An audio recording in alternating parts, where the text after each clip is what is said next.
I still remember the look on Marcus's face when the judge read the final verdict. His skin had gone gray, like all the blood had drained straight out of his body. His expensive lawyer, the one he'd hired with money he'd stolen from me, sat there with his head in his hands. The courtroom was packed. Every seat filled, standing room only in the back. And every single person in that room heard the judge say the words that would destroy my brother's life forever. But I'm getting ahead of myself. Before the story begins, please leave us a comment telling us which state or city you are watching from. Don't forget to like and subscribe so this channel can grow and bring you more exciting stories. You see, 6 months ago, I was someone completely different. I was Evelyn Carter, the dutiful daughter, the peacekeeper, the one who always put family first. I was the sister who dropped everything when Marcus called, the woman who believed that blood was thicker than water, that family meant something sacred and unbreakable. I was also, as it turned out, a fool. Let me tell you how it started. My father died on a Tuesday morning in October.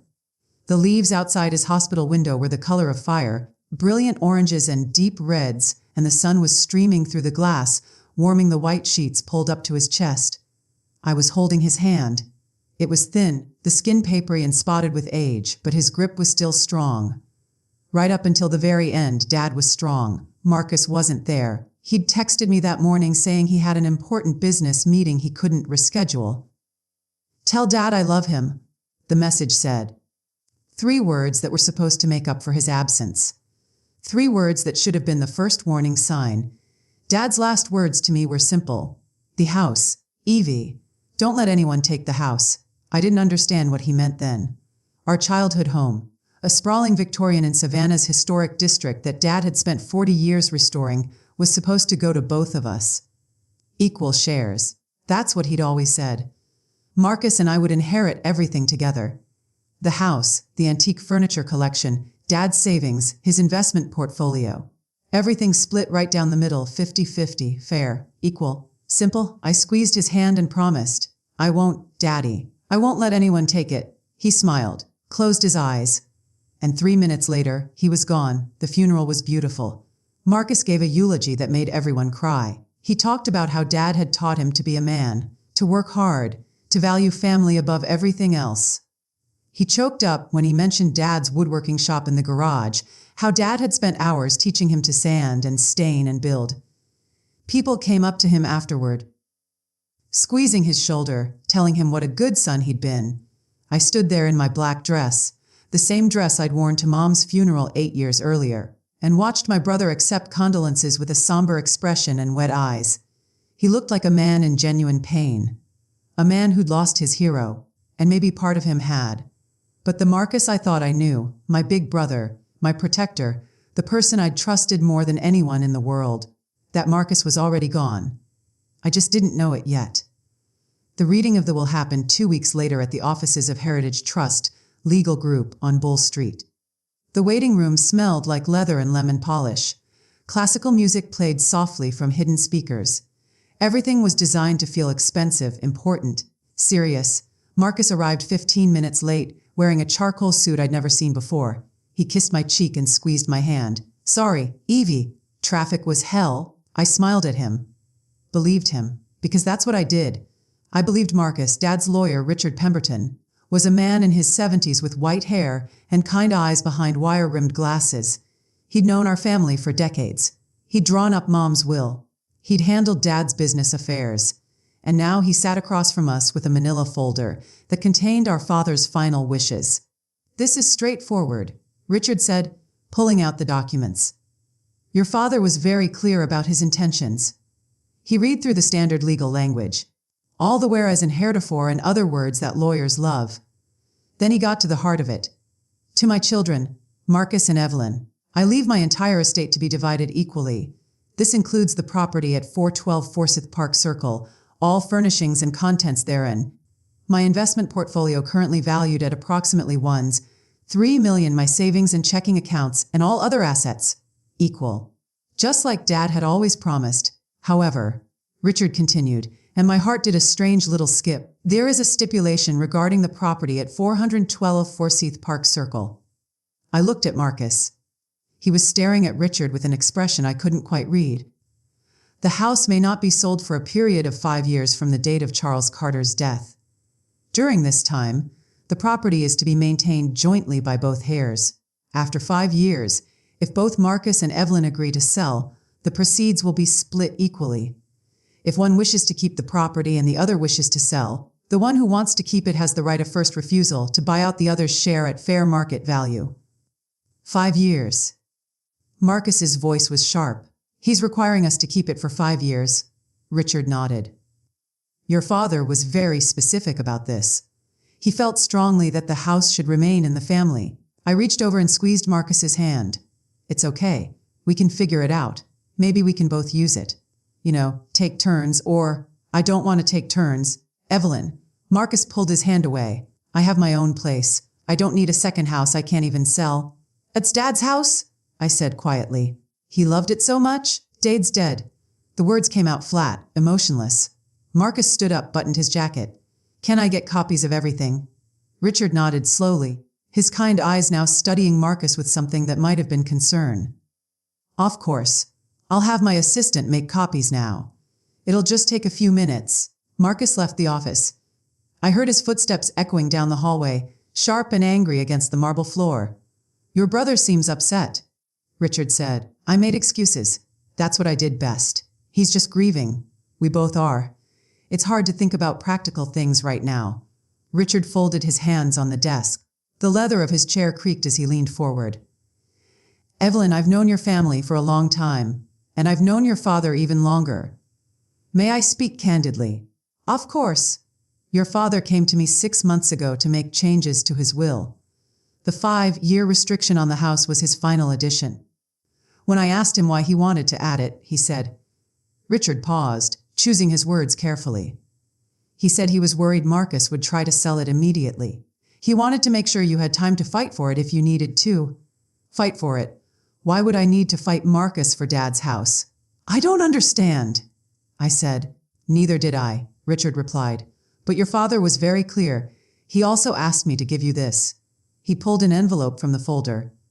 It was cream-colored, heavy paper, and my name was written across the front in Dad's distinctive handwriting. He said to give it to you after the will was read, but only if you were alone. My hands trembled as I took it. The paper was thick, expensive, the kind Dad used for important correspondence. Take your time, Richard said, standing. I'll go check on those copies. He left me alone in his office. The classical music continued playing. Somewhere outside, a car horn honked. The sun coming through the window felt warm on my face. I opened the envelope. My dearest Evie, if Richard has given you this letter, it means I'm gone, and you've just heard the reading of my will. I imagine Marcus is upset about the 5-year clause. I'm sorry to put you in this position, but I need you to understand why I did it. 6 months ago, I overheard a phone conversation Marcus was having in my woodworking shop. He thought I was asleep upstairs. He was talking about the house, about how much it was worth, about how when I died, he was going to sell it immediately. The property value in that neighborhood has increased significantly. Evie. The house is worth nearly $2 million now, but that wasn't what concerned me. What concerned me was what he said next. Evelyn will fight me on it, but she doesn't have a choice. Once it's sold, it's sold. By the time she realizes what's happening, the money will already be in my account. I wanted to confront him. I wanted to believe I'd misunderstood, but then I started noticing other things. Small things. He'd ask questions about my accounts, about where I kept important papers, about my investment portfolio. He'd suggest I simplify my finances, maybe give him power of attorney to help manage things since I was getting older. I hope I'm wrong about your brother. I hope the grief and stress were making him say things he didn't mean. But if I'm right, and I fear I am, you need to be prepared. The house is worth far more than you know, Evie. Not just in money, but in what it represents. It's your mother's legacy. It's our family's history. Every room holds memories. Every floorboard was sanded by my hands. Every wall color was chosen by your mother. It's not just property. It's love made tangible. Don't let Marcus take that from you. I've set up protections. The 5-year clause is only the first one. There are others. If you need them, they'll be there. I love you, my sweet girl. You've always had a gentle heart. Too gentle sometimes. But you're stronger than you know. And when the time comes, I hope you'll find that strength and use it. All my love, Dad. I read the letter 3 times. My hands were shaking so badly the paper rattled. The words blurred, came back into focus. Blurred again. Marcus wouldn't do that. He wouldn't betray me. He was my brother. But Dad's words echoed in my mind. By the time she realizes what's happening, the money will already be in my account. Not our account. Not, we'll split it. My account. The door opened. Richard came back in with a stack of papers. He took one look at my face and sat down slowly. You read it, he said. I nodded. Couldn't speak past the tightness in my throat. Your father was a wise man, Evelyn. Whatever happens, remember that he wanted you to have the protection you needed. Richard slid a business card across the desk. This is my direct line. If you need anything at all, you call me. Day or night. Understood. I took the card, slipped it into my purse next to Dad's letter. Marcus came back into the office then, all smiles again, the anger from earlier apparently forgotten. Sorry about that, he said. I just needed some air.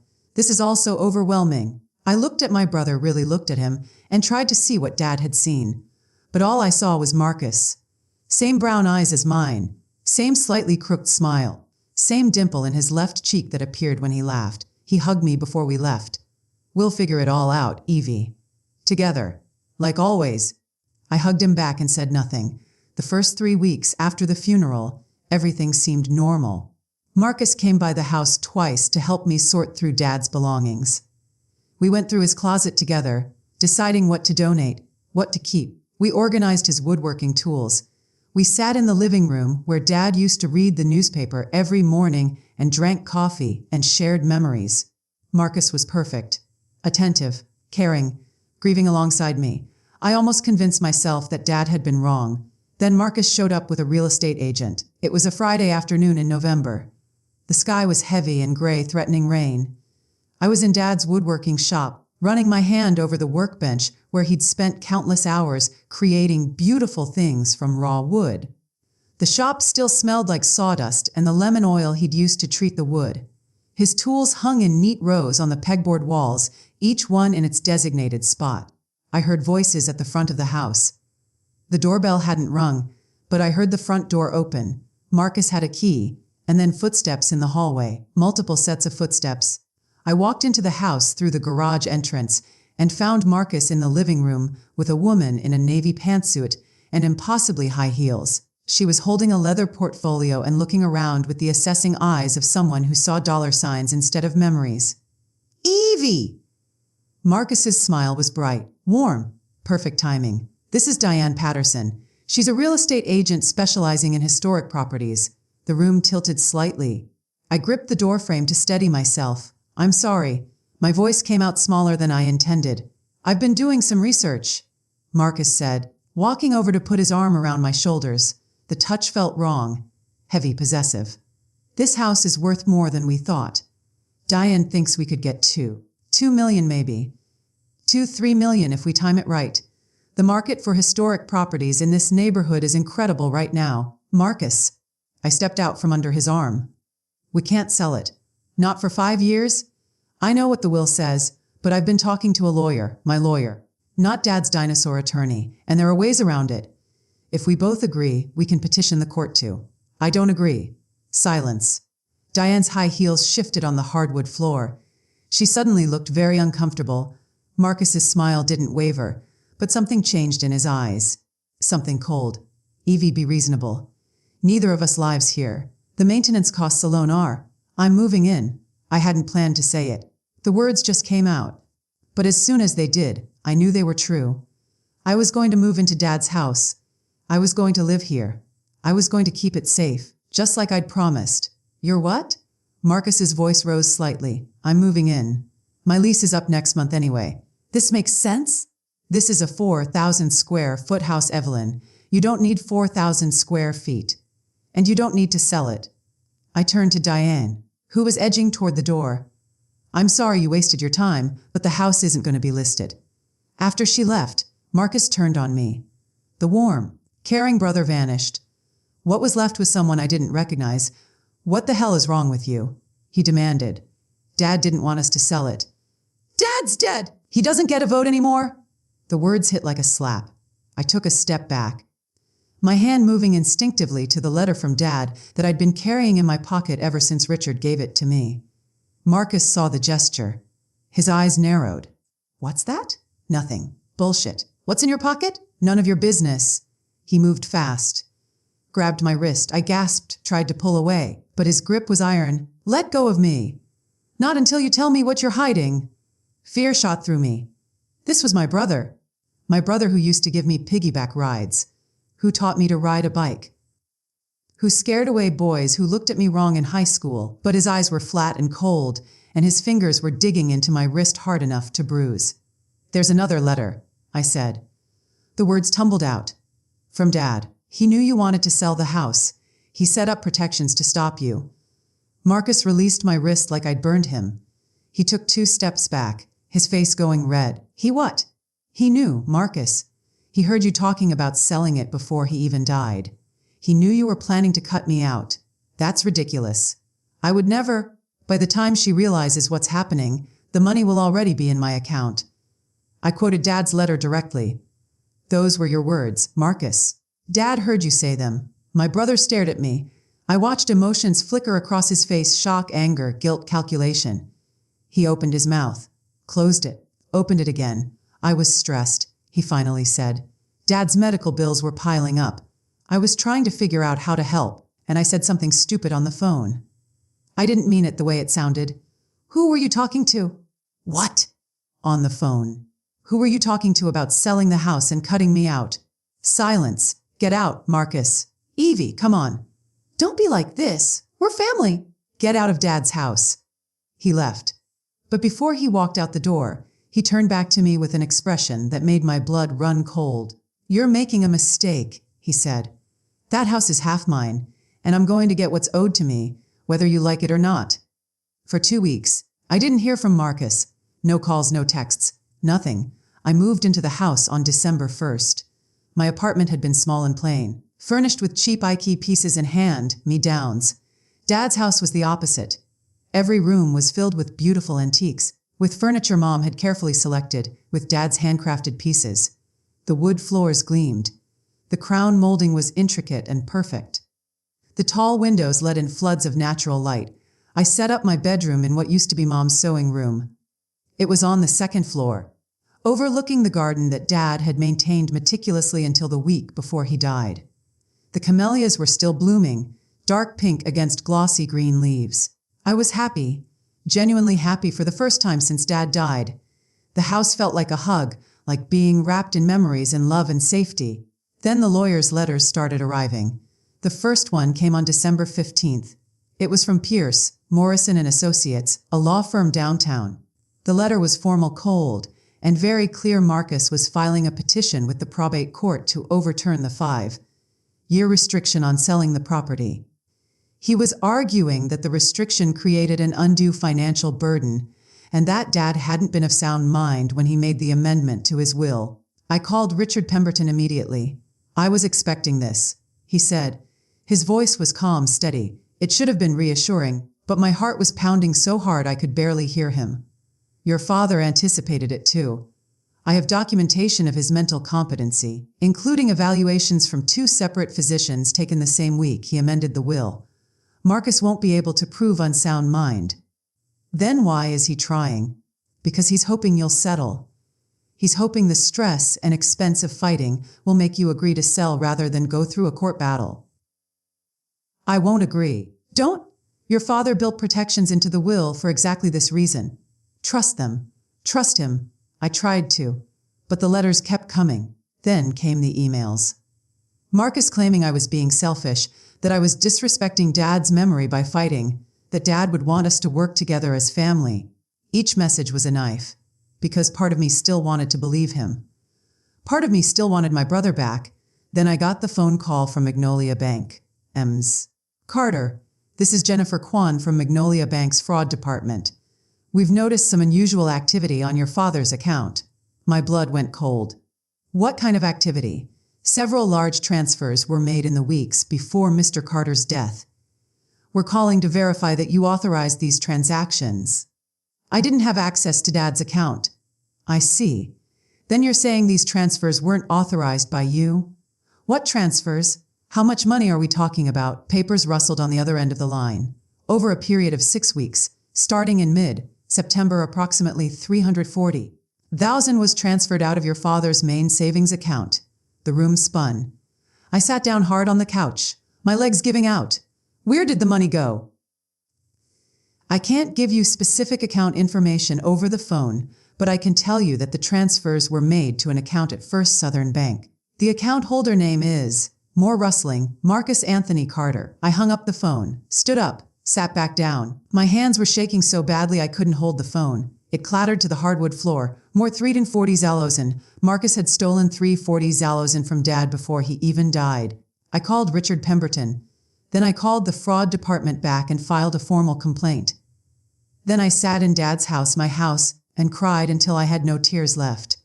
The probate hearing was scheduled for January 9th. Marcus showed up with his expensive lawyer, a man named Douglas Pierce who wore a suit that probably cost more than my car. They sat on one side of the courtroom. I sat on the other with Richard Pemberton. But before we even got to the hearing about the house, the judge addressed the fraud claim. Judge Morrison was a woman in her 60s with steel, gray hair and sharp eyes. She looked at the bank statements Richard had submitted. She looked at the transfer records. Then she looked at Marcus. Mr. Carter, can you explain these transfers? Douglas Pierce stood up. Your Honor, my client was helping his father manage his finances during his final illness.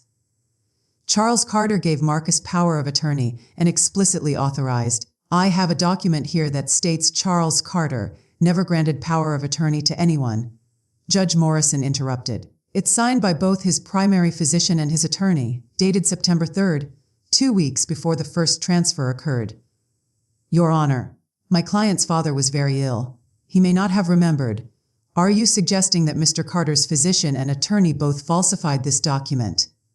Silence. Judge Morrison turned her attention to Marcus. Mr. Carter, I'm going to ask you directly. Did your father authorize these transfers? I watched Marcus swallow. I saw his jaw clench. I saw the moment he made the decision to lie. Yes, Your Honor, he did. Rewriting. No, Your Honor. Verbally. And there were witnesses to these verbal authorizations. Silence again. Mr. Carter, I'm going to order a full investigation into these transfers. In the meantime, I'm freezing all assets from Charles Carter's estate except for the property at 412 Forsyth Park Circle, which will remain under the joint ownership of his heirs as specified in his will. The 5-year restriction on selling the property will remain in full effect. Additionally, given the serious nature of these allegations, I'm ordering that any further transactions related to the estate must be approved by the court. Douglas Pierce tried to object. Judge Morrison cut him off with a look that could have frozen fire. Your client will also be required to provide a full accounting of how the transferred funds were spent.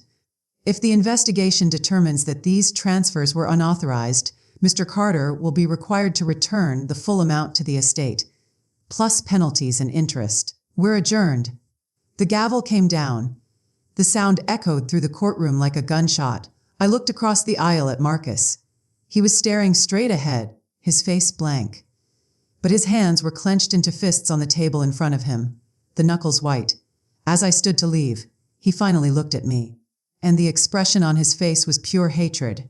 That night, someone broke into Dad's house. I was asleep in Mom's old sewing room when I heard the crash of breaking glass downstairs.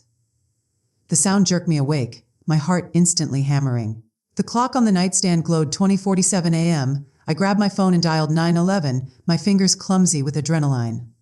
While I waited for the operator to answer, I heard footsteps. Not trying to be quiet, heavy boots on hardwood floors. "Oh, 911, what's your emergency? Someone broke into my house," I whispered. "I'm upstairs." "They're downstairs right now?" "Stay where you are, ma'am. Lock your door if you can. Officers are on the way."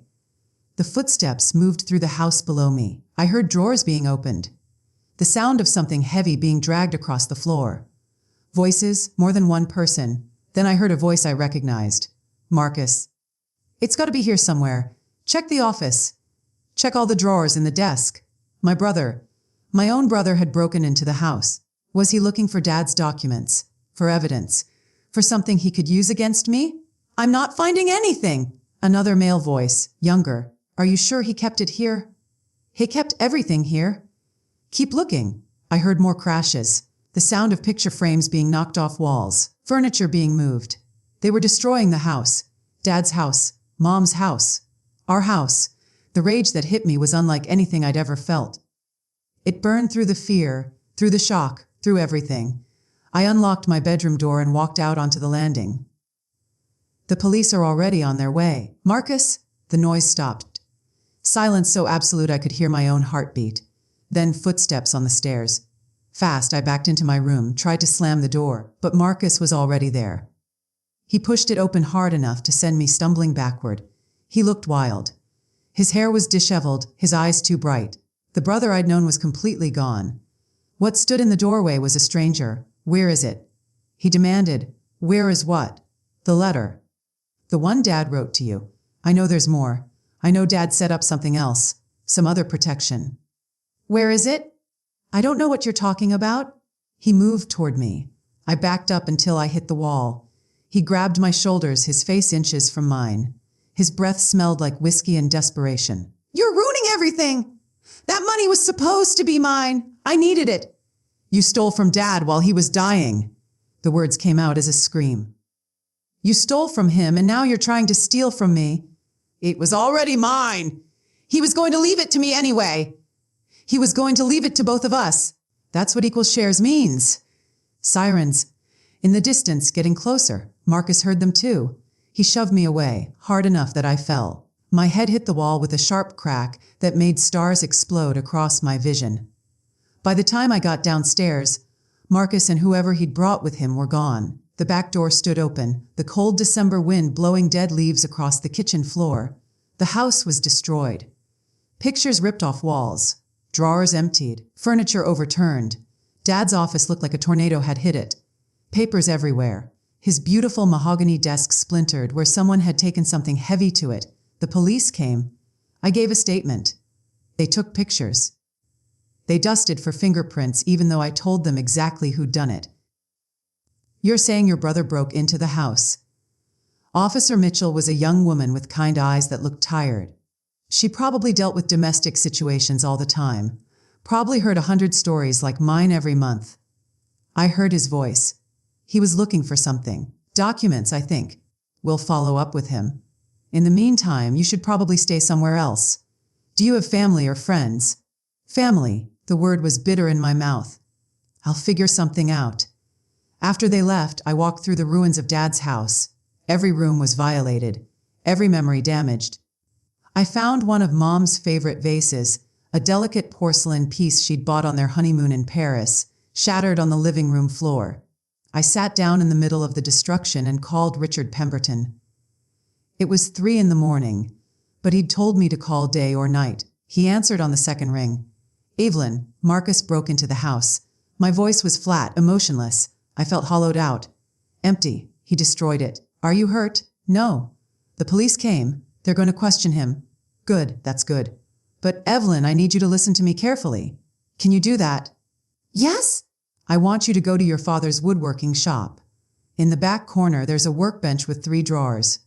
Open the bottom drawer. Behind the tools, there's a false back. Press the left side and it will swing open. What? Just do it. Now, I'll stay on the phone. I walked out to the garage on autopilot. The woodworking shop still smelled like sawdust and lemon oil. Nothing in here had been touched. Marcus probably didn't even know the shop existed separate from the main garage. I found the workbench. Opened the bottom drawer. Behind a collection of Dad's hand tools, my fingers found a small gap. I pressed the left side like Richard had said. The false back swung open. Inside was a metal box. Not large, maybe the size of a shoebox, but heavy. I pulled it out. I found it. I said into the phone. Good. Bring it to my office tomorrow. First thing. Don't open it tonight. Don't let anyone know you have it. Just put it somewhere safe. What's in it? Your father's insurance policy, Richard said quietly. Everything you need to protect yourself. Everything he wanted you to have when the time was right. Why didn't you tell me about this before? Because your father made me promise not to unless you needed it. Unless Marcus pushed you far enough. He wanted to give his son a chance to do the right thing. Richard's voice was infinitely sad. I think it's safe to say that chance has passed. I didn't sleep that night. I sat in the garage with the metal box in my lap and watched the sky slowly lighten from black to gray to pale pink. The camellias in the garden were frosted white. Winter in Savannah, beautiful and cold. At 8 a.m., I was sitting in Richard Pemberton's waiting room. The metal box was in a tote bag at my feet. I'd cleaned myself up as best I could, but I probably still looked like someone who'd been assaulted by her own brother and hadn't slept. Richard came out personally to get me. We went into his office, the same office where I'd read Dad's first letter just 2 months ago. It felt like a lifetime. Let's see what we have, Richard said gently. I put the box on his desk. It wasn't locked. The lid opened easily. Inside were documents. So many documents. Bank statements, transfer records, emails, photos, audio files on a flash drive. Richard went through them methodically. With each new piece of evidence, his expression grew darker. Your father was more thorough than I realized, he finally said. Evelyn, do you understand what you have here? Proof that Marcus stole the money. That's just the beginning. Richard spread the documents across his desk like he was laying out cards in a game. These bank statements show that Marcus has been systematically embezzling from your father for the past 3 years. Not just the $340,000 taken before your father's death. There's more, much more. How much more? Based on these records, I'd estimate approximately 800 Zallos in total. The number was so large it didn't feel real, but Dad's investment portfolio was worth $13 million. If Marcus stole 800 Zallo, your father had additional accounts. Accounts Marcus didn't know about. Everything in the will, the ones $3 million mentioned. That's what your father had left after Marcus's theft, but your father noticed what was happening. He started documenting everything. Every suspicious transaction, every forged signature, every manipulated transfer. Richard pulled out a small recording device from the box, and he recorded conversations. Your father wore a wire for the last 6 months of his life, Evelyn. Every time Marcus visited, every phone conversation.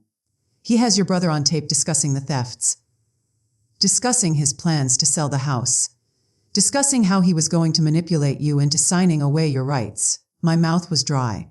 My hands were shaking. Why didn't Dad go to the police? Because he was dying, and because, despite everything, he still loved his son. He hoped Marcus would stop. He hoped Marcus would change. But he also knew he had to protect you. So he built this. Richard gestured to the evidence spread across his desk. This is your protection, Evelyn. This is your weapon. What do I do with it? You have 2 choices. You can take this to the police right now. Marcus will be arrested. He'll be charged with embezzlement, fraud, theft. Based on the amounts involved, he's looking at felony charges. Years in prison. Or you can wait. Let him keep digging his hole deeper. Let him commit to his lies in court. And when the time is right, you bury him with all of it at once. I thought about Marcus shoving me into the wall, about him destroying Dad's house, about him stealing from our dying father. I want to bury him, I said. Richard Pemberton smiled. It wasn't a warm smile. It was the smile of a lawyer who was about to destroy someone in court. Then let's build an airtight case. For the next 2 months, I played the victim. I played it perfectly. I called Marcus crying, begging him to stop the court battle. I told him I was overwhelmed, that I couldn't handle the stress, that maybe he was right about selling the house. Really? His voice over the phone was eager. Hungry? You mean it? I just want this to be over, I said, letting my voice break. I just want my brother back. I'm right here, Evie. I've always been here. You're the one who made this difficult. Every word was a lie. Every sentence was manipulation, and I let him believe it was working. We met for coffee twice. Neutral territory. A Starbucks on River Street where tourists crowded the tables and everything smelled like espresso and cinnamon. Marcus brought his lawyer to the first meeting. Douglas Pierce slid papers across the table. This is an agreement to sell the property, Pierce explained. If you sign, we can petition the court to lift the 5-year restriction based on mutual consent. The house goes on the market immediately, and you'll get your share of the proceeds. I picked up the papers with trembling hands. I was wearing a wire. Richard had insisted. Every word, every gesture, every veiled threat was being recorded. What about the investigation? I asked. into the money Marcus took. That's separate, Pierce said smoothly. This is just about the property. But if Marcus has to pay back the money he stole and the penalties, won't that come out of his half of the house sale? Silence. Marcus and Pierce exchanged a look. We're confident that investigation will resolve in Marcus's favor. Pierce finally said, because Dad was old and confused.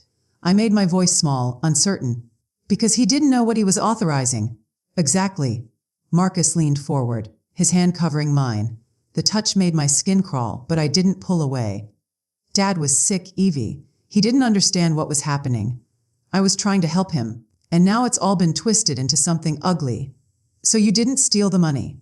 Of course not. Dad gave it to me. He wanted me to invest it, to make it grow. I was trying to provide for all of us. Lie. Every word a lie, and it was all being recorded. I didn't sign the papers that day. I told them I needed to think about it. Marcus was frustrated, but Pierce counseled patience. Your sister's grieving, Pierce said, loud enough for me to hear as I walked away. Give her time. She'll sign. I went straight to Richard's office. We listened to the recording together. He's committed now, Richard said with satisfaction. He's on record claiming your father gave him that money willingly. He's on record calling your father confused and sick. When we show the evidence, the recordings of your father explicitly asking Marcus to stop, the medical evaluations proving his competency, the forged signatures, Marcus won't have anywhere to hide? When? I asked. When do we do it? The final probate hearing is scheduled for March 15th. That's when the judge will make her final ruling on both the property dispute and the fraud investigation. We present everything then. That's 6 weeks away. 6 weeks to let Marcus believe he's won. 6 weeks for him to keep lying. 6 weeks for him to destroy his own credibility completely. So I waited. And while I waited, Marcus got bold. He started coming to the house again. Not breaking in this time, he still had a key, and I hadn't changed the locks because Richard told me not to. Let him think he still has access, Richard had said. Let him think he still has power. Marcus would show up unannounced. He'd walk through the rooms like he owned them, making comments about which furniture would sell, which pieces were valuable, which rooms needed work before listing. You've really let the garden go, he said one afternoon in February, standing at the window overlooking Mom's camellias. We'll need to hire a landscaping company before we put it on the market. I haven't signed the papers yet. I reminded him, but you will. He turned to me, his smile confident. You're reasonable, Evie. You always have been. You know this is the right thing to do. For who? For both of us. You'll get over $1 million. You can buy a nice condo downtown. Something manageable. Something more your speed. Something small. Something cheap. Something that didn't represent everything our parents built. And what will you do with your share? I asked. Invest it. Like I've been trying to do all along. Unlike some people, I understand financial planning. Unlike Dad, he meant. Dad, who'd spent 40 years building a successful architectural firm. Who'd put both of us through college. Who'd left us over $1 million, even after Marcus had stolen nearly as much. But I smiled and nodded and played the confused little sister. You're probably right. I know I am. He squeezed my shoulder. The same gesture that used to feel protective now felt possessive. Threatening. Trust me, Evie. I'm looking out for us. After he left, I went straight to Dad's woodworking shop and pulled out the metal box from its hiding place under the false drawer bottom. I added notes about Marcus's visit, about his presumptions, about the way he'd walked through the house like it already belonged to him alone. Evidence, layer upon layer of evidence. The week before the final hearing, Marcus made his biggest mistake. He called me at 11 p.m. on a Tuesday night. I could hear music in the background, voices, laughter. He was at a bar somewhere, drunk, and whatever filter normally kept his thoughts private had completely dissolved. Evie! His voice was too loud, slurring slightly. I've been thinking about you. Marcus, are you okay? I'm fantastic, I'm celebrating. Do you know how much money I've made this year? Do you have any idea? No, almost $2 million. Can you believe that? $2 million? He laughed. Well, most of it came from Dad, obviously, but I invested it. I doubled it. I'm a fucking genius, Evie. My hand tightened on the phone. I was recording this call. Just like I recorded all our calls now. You doubled the money you took from Dad. Took. He gave it to me. It was always going to be mine anyway. I just accelerated the timeline. Another laugh, this one with an edge. And now I'm going to get the house money too. Over $2 million from the sale, and half of that is mine. Do the math, little sister. Marcus, you sound really drunk. Maybe you should. I'm not drunk. I'm honest. Finally honest. Do you know what it's been like, pretending to care about that house? Pretending to grieve. I haven't lived in that house since I was 18 years old. I don't give a shit about mom's camellias or dad's stupid woodworking shop or any of it. It's just money. That's all it's ever been. Silence on my end. I couldn't speak past the lump in my throat. But you care, don't you? His voice turned mocking. Sweet little Evie, who thinks family means something. Who thinks memories are more valuable than financial assets? You're just like Dad. Sentimental and stupid. If I'm so stupid, why haven't I signed your papers? Because you're stubborn too. But that's okay. The judge is going to rule in my favor anyway. My lawyer says it's a sure thing. We'll force the sale, and you won't have a choice. And then, he trailed off. Then what? Then I'm done with you. Done with family obligation. Done with pretending we're some kind of team. You can take your $1 million and disappear, and I never have to see you again. The line went dead. He'd hung up on me. I sat in the dark living room of Dad's house and listened to the recording 3 times. Every word, every slurred confession, every drop of venom. Then I called Richard Pemberton. I think we have enough, I said. March 15th dawned cold and clear. The courthouse steps were marble, worn smooth by 100 years of footsteps. I climbed them wearing a navy suit I'd bought specifically for this day. Richard walked beside me, carrying a leather briefcase that contained copies of everything from Dad's metal box. Marcus was already in the courtroom. He sat with Douglas Pierce at the defendant's table, looking confident and relaxed in an expensive charcoal suit. When he saw me, he actually smiled. A small, knowing smile that said he thought he'd already won.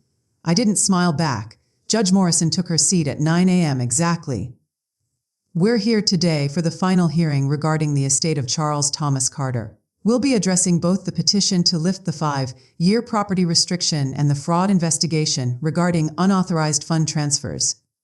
Mr. Pierce, you may begin. Douglas Pierce stood up. He was good, I had to give him that. He painted a picture of a sick, confused old man who'd given his son permission to manage finances and then, in his final months, had been manipulated by his daughter into changing his will. Charles Carter was suffering from cancer, Your Honor. He was on heavy medications. He wasn't thinking clearly. The 5-year restriction was added to his will at a time when his judgment was severely compromised. Pierce submitted medical records showing Dad's cancer diagnosis. He submitted prescription records showing pain medication. He even had a witness, one of Dad's nurses, who testified that Dad had sometimes been confused about dates and names toward the end. It was a good strategy.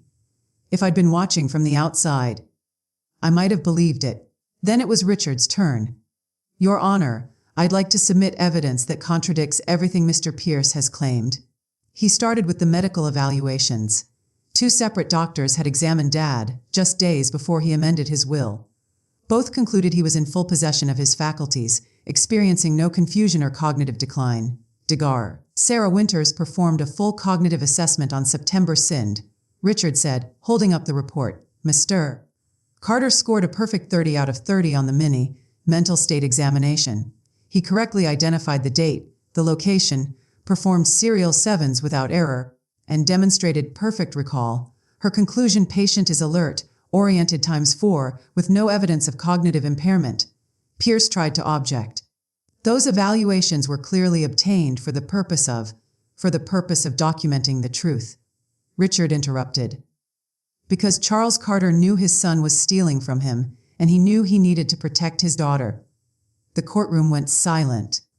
Marcus's confident expression flickered. Judge Morrison leaned forward. That's a serious accusation, Mr. Pemberton.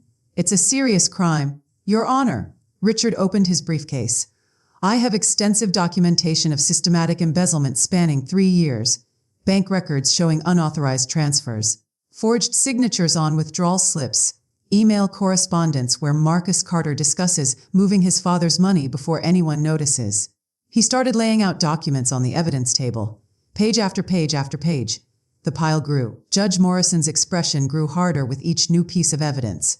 But more importantly, Richard continued, I have audio recordings. Charles Carter documented everything. He recorded conversations with his son over the final 6 months of his life. Richard pulled out a small digital recorder and held it up. Your Honor, I'd like to play several of these recordings for the court. Pierce was on his feet. Objection! Those recordings were obtained without consent. They're not admissible! Georgia is a one-party consent state, Richard said calmly. Charles Carter had every right to record conversations he was personally involved in. These recordings are completely admissible. Judge Morrison nodded. Play them. The first recording was from July. Dad's voice came through the courtroom speakers, weak but clear. Marcus, I need to talk to you about the money you've been taking from my accounts. I don't know what you're talking about, Dad. I haven't taken anything. Marcus's voice, younger, smoother. I have the bank statements right here. Lure $85,000 transferred on June 12th. I didn't authorize that. You did authorize it. You just don't remember. You've been forgetting things a lot lately. I haven't been forgetting anything, son. I'm sick, not senile. Dad, please. You're confused. Let me help you. I want you to return the money, Marcus.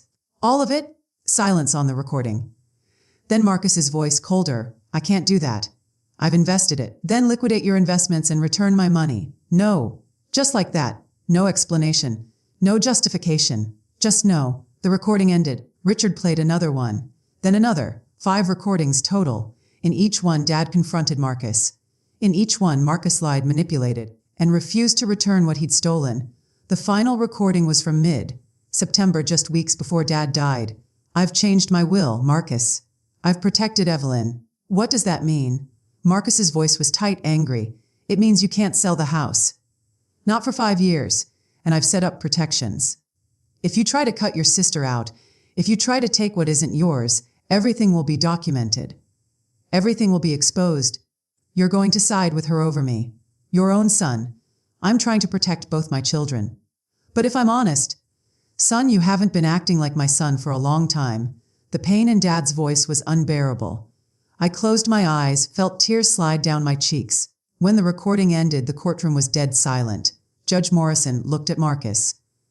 Her expression was carved from ice. Or Mr. Carter. Do you have anything to say? Marcus stood up. His face was gray. His hands were shaking. Your Honor, those recordings, they're taken out of context. My father was… Your father was what? Judge Morrison's voice cut like a knife. Confused, incompetent, because I've just heard him speak clearly and coherently. I've heard him confront you repeatedly about theft. I've heard you admit to taking money you knew wasn't yours.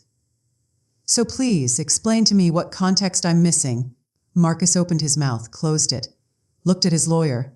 Pierce had nothing. No defense. No strategy. Nothing. I've heard enough, Judge Morrison said. The 5-year restriction on the property remains in full effect. The petition to lift it is denied. Furthermore, based on the evidence presented, I'm ordering a full criminal investigation into Marcus Carter's financial dealings. Mr. Carter, I'm freezing all your personal accounts pending the outcome of that investigation.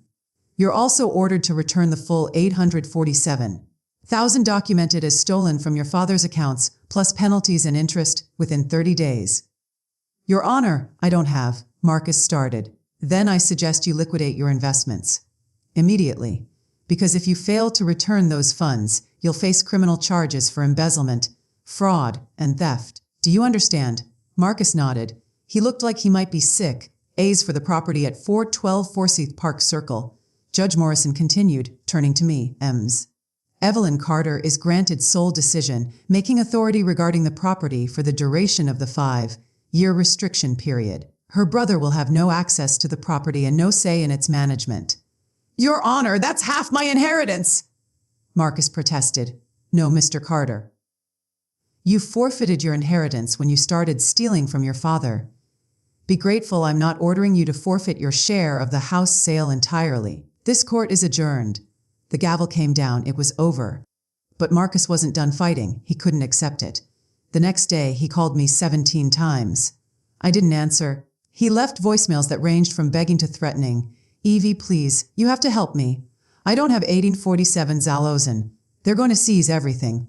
Please, I'm your brother. Then, an hour later, "This is your fault. You and Dad, you ruined my life. I should have been set up for life. And instead you've destroyed everything. Then, I can't believe you did this. I can't believe you betrayed your own family like this." The hypocrisy was stunning. Richard filed for a restraining order. The court granted it. Marcus wasn't allowed within 500 feet of me or the house. 2 weeks later, the police arrested him. The criminal investigation had moved quickly. They found more evidence of fraud, more forged documents, more stolen money. Marcus was charged with 5 felony counts. His bail was set at 100 Zalozen. He couldn't make it. All his accounts were frozen. And what money he did have access to was needed to pay back the estate. He spent 3 days in jail before his girlfriend bailed him out. I didn't know he had a girlfriend. Apparently he'd been seeing her for over a year, since before Dad died. She was young, early 20s. And from what I could find out through mutual acquaintances, she'd been expecting Marcus to inherit millions. She dumped him the day after she bailed him out. His lawyer dropped him too. Pierce, Morrison and Associates released a statement saying they no longer represented Marcus Carter. Without the money to pay them, Marcus was suddenly very alone. He tried to reach out to family friends, to people who'd known our parents. But word spread quickly. Marcus Carter stole from his dying father. Marcus Carter tried to cheat his sister. No one wanted to be associated with him. I watched it all happen from a distance. I didn't feel triumphant. I didn't feel satisfied. Mostly, I just felt sad. Sad for Dad, who'd loved his son and been betrayed. Sad for the brother I thought I had, who'd never actually existed. The trial was set for August. Marcus pleaded guilty to avoid a longer sentence. He was sentenced to 4 years in prison and ordered to pay full restitution to the estate. 4 years. It seemed like such a short time for what he'd done. But then, prison wasn't the real punishment. The real punishment was what came after.